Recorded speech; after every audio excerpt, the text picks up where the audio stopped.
Puppy മോളെ എല്ലാം വന്ന് എന്നോട് പറയുമായിരുന്നു. സത്യയെ കാണാനായിട്ട് സത്യമ്മ സ്കൂളിൽ പോയിട്ടില്ലേ? വളയും മാലയും ഒക്കെ വാങ്ങിച്ചു കൊടുത്തിട്ടില്ലേ? ആ വിവരം അറിഞ്ഞ് എന്റെ പപ്പിമോള് സത്യമ്മയോട് മാലയുടെയും വളയുടെയും കാര്യം പറഞ്ഞപ്പോ നിനക്ക് നിന്റെ അച്ഛനും അമ്മ വാങ്ങിത്തരുമെന്നല്ലേ സത്യമ്മ പറഞ്ഞത്? കുഞ്ഞു മനസ്സിൽ കള്ളയില്ലാത്തോണ്ടാ പപ്പിമോൾ എന്റെ അടുത്ത് വന്ന് പറഞ്ഞത്. ഞാൻ ഇന്ന് വരെ ഈ കാര്യം സത്യമ്മയോട് ചോദിച്ചിട്ടില്ലല്ലോ. കാരണം അതിന്റെ ആവശ്യം എനിക്കില്ല. പിന്നെ ഇവിടെ വെച്ച് എല്ലാവരും കൂടി ഗ്രൂപ്പ് ഫോട്ടോ എടുത്തപ്പോ എന്റെ മോള് പപ്പി ഓടി വന്ന് സത്യമ്മയുടെ മടിയിലിരുന്നത് ഓർക്കുന്നുണ്ടോ? എന്നിട്ട് എല്ലാവരുടെയും മുമ്പിൽ വെച്ച് എന്റെ പപ്പിയെ മടിയിന്ന് മാറ്റി സത്യയെ പിടിച്ചിരുത്തിയതൊന്നും ഞാൻ മറക്കില്ല സത്യമ്മ.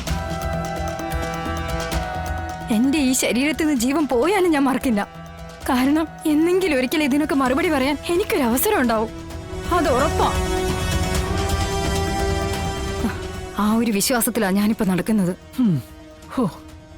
ഇത്രയൊക്കെ ഉള്ളിൽ വെച്ചോണ്ടായിരുന്നോ നീ ഈ സംസാരിക്കുകയും സ്നേഹം കാണിക്കുകയൊക്കെ ചെയ്തോണ്ടിരുന്നത്?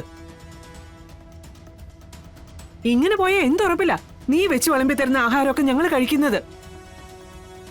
വല്ല വിഷവും വെച്ച് തരില്ലെന്ന് ആര് കണ്ടു? സത്യമേ, ഉള്ളിൽ ഇത്രയും വിഷം വെച്ചോണ്ട് നടക്കുന്നവർക്ക് അതിനും പറ്റും.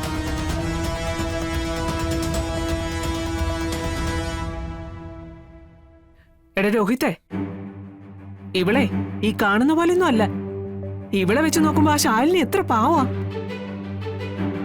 പക്ഷെ ഇവള് നിനക്ക് ഉപകാരമൊന്നുമില്ലെങ്കിലും വഴക്കുണ്ടാക്കുന്ന കാര്യത്തിലും ഏഷണി പറയുന്ന കാര്യത്തിലും നിനക്കൊരു മൂതൽക്കൂട്ടായിരിക്കും. ഇവളെ ഓർത്തു വെച്ച് പറയുന്നത് എന്തൊക്കെയാണെന്ന് നിനക്ക് അറിയണോ? സത്യമേ, കാര്യം ശരിയാ. വാ പോയ കോടാലിയാ. എന്തെങ്കിലുമൊക്കെ വാ പൂട്ടാതെ പറഞ്ഞോണ്ടേയിരിക്കും. എന്നാലും ചില കാര്യങ്ങൾ അവള് പറയുന്നതും ശരിയല്ലേ? ഓ അത് ശരി. നിന്നെ എടുത്തു വളർത്തി ഇത്രയൊക്കെ ആക്കിയപ്പോ നിനക്ക് നിന്റെ ഭാര്യ പറയുന്നതാണ് ശരിയല്ലേ? ഈ സത്യമ്മ പറയുന്ന ഒക്കെ തെറ്റാണല്ലേ? അല്ല സത്യമേ, ഞാൻ മനസ്സിലായടാ, മനസ്സിലായി. കാര്യങ്ങളുടെ റൂട്ടൊക്കെ എനിക്ക് ഇപ്പോഴാ മനസ്സിലായത്. അച്ചിയുടെ വാക്കും കേട്ട് അച്ഛനെയും അമ്മയും തല്ലാൻ വരുന്ന മക്കൾക്ക് ഈ യുഗത്തിലെന്നല്ല ഓരോ യുഗത്തിലും ഗതി പിടിക്കില്ല. എന്തൊക്കെയാ നീ ചെയ്തത്? രക്ഷപ്പെട്ടില്ലല്ലോ. എന്താ കാരണം? ഇത് തന്നെയാ കാരണം.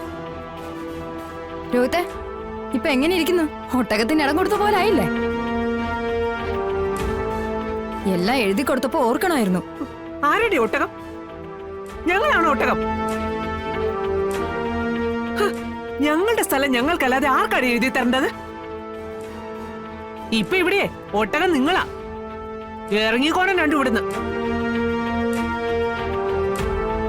ഇത് എന്റെ വീടാ, എന്റെ ഭർത്താവ് വെച്ച വീട്. ഇവിടെ എന്നെ ചീത്ത പറയുന്നവരാരും നിക്കണ്ട. ആട്ടി ഇറക്കണ്ട, ഞങ്ങൾ ഇറങ്ങിക്കോളാം. കൈവിട്ടു പോയത് തിരിച്ചു നേടുന്നതിന്റെ അഹങ്കാരം കൊണ്ട് പറയുന്നൊന്നുമല്ല. ഒരു ദ്രോഹവും ഞാനായിട്ട് ഉണ്ടാക്കിയിട്ടൊന്നുമില്ല. എല്ലാം വന്നു ചേർന്നതാ. ഉപേന്ദ്രൻ വന്നതും ബിസിനസ് ചെയ്തതും മറ്റുള്ളവരുടെ നിർബന്ധത്തിന് വഴങ്ങി കൂട്ടു ബിസിനസ്സിൽ പങ്കുകൊള്ളേണ്ടി വന്നതും എല്ലാം സത്യാമ്മയുടെ നിർദ്ദേശത്തോടെ തന്നെയായിരുന്നു. പിന്നെ എനിക്കൊരു തെറ്റുപറ്റി. അതിന് പ്രായശ്ചിത്തമായിട്ട് അത് ഞാൻ എഴുതി തരികയും ചെയ്തു. എന്തായാലും മറ്റൊരു കൂര ഒപ്പിക്കുന്നതുവരെ, ഒരാശ്രയം കാണുന്നതുവരെ ഞങ്ങൾ ഇവിടെ തന്നെ കാണും. അതുവരെ ഒന്ന് ക്ഷമിക്കുക, സഹിക്കുക. അത്രേ എനിക്കിപ്പോ പറയാൻ പറ്റൂ. ക്ഷമേ, വന്നേ. ഇങ്ങോട്ട് വരാനല്ലേ പറഞ്ഞേ? രോഹിത്തെ,